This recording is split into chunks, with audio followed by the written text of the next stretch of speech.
Back for Colton Herta with the outside wall. Watch this. That could have been nasty.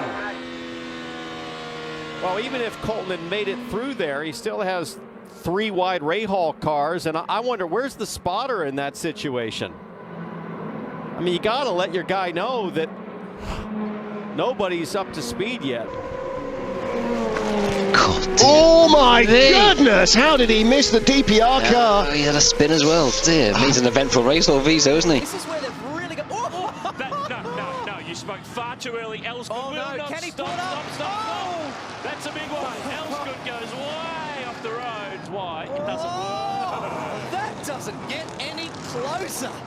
The second bit was the problem. It was a big lunge up the inside in the kink. And gee, that is a coat of paint.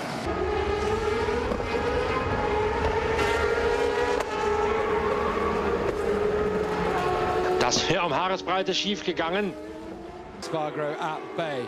Now that was why Pole Spargaro went off our timing screens, because that's when. And this will show us. So it's Timo Glock behind the wheel of the number 7 BMW.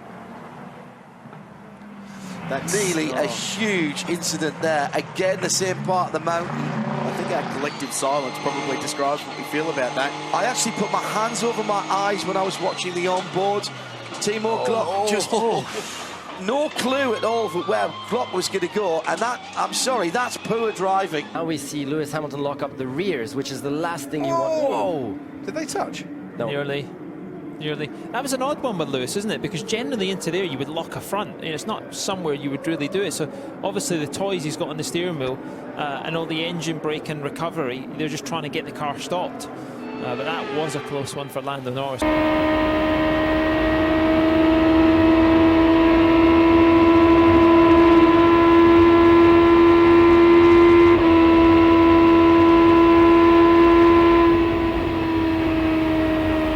Se defendendo dos ataques de ninguém menos que o Nonô Figueiredo. E o Nonô não dá sossegou, Tripa. Foi só eu falar. Sequei o pódio do Marcelo Tripa. Ele vai pra fora.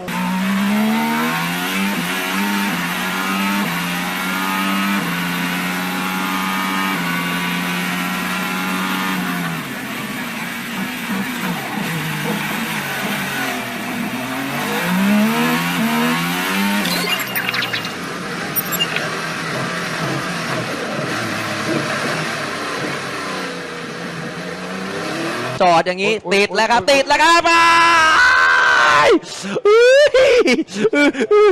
เสียวโอ้ยเสียวใจเย็นใจเย็น Right-hander at 6. Oh, he has. That's an awkward place to spin. Did he tag anything? He missed the wall with the rear wing by about 0.03 of an inch. Check it out. Watch this. Have a look at the gap between the wall and the wing. Got through. Now, does he make contact on the other side? He got away with it. You're kidding me. Well, that's not a place to spin out, and that's not a way to rejoin. He nearly wrecked his and 2 other cars in the dying moments of the race. Look how close that was. They would have had no chance of avoiding him if he pulled on another metre or 2. They had such an amazing day yesterday. And how's this? Oh, my God, that is so fast. Fabian Coulthard was the one in the Lockwood car. That is, and it finally hit the fence. That is amazing. He's had to lose here. This is gone now. Feeding gears. Lucky it didn't roll.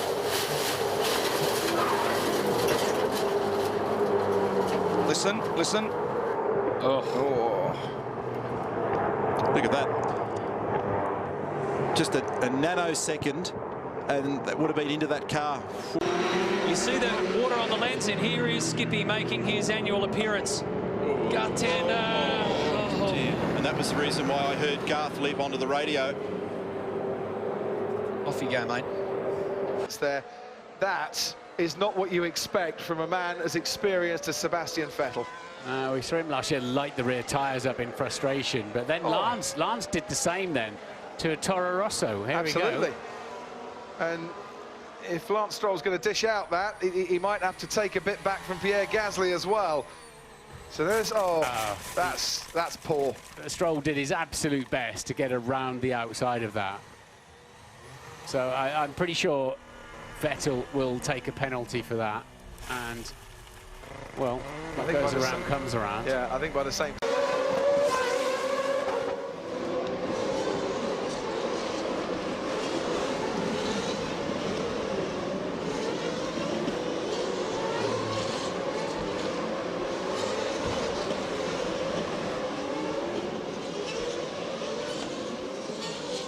For cars that are on track. This was last night. Zach Clayman DeMello trying to get up to speed, staying low. There comes Will Power, and Will Power just left a few inches, but it wasn't enough because DeMello got his left front on the apron, had to check up and move up the track just a few inches, and that's how razor tight the margins are here at Texas. And the drivers, especially if you're a rookie like DeMello, they've got their hands full coming out of the pits. So that's 2 we've had in the European race earlier. Now we've had 1 here, and way wide, and almost disaster there for Alberto Di Folco. Right on the tail he was of Afit Yazid, and completely unsighted came across this limping car of Max Ebenal that was doing the right thing and trying to keep out of the way, but unfortunately his line is going to bring him out wider.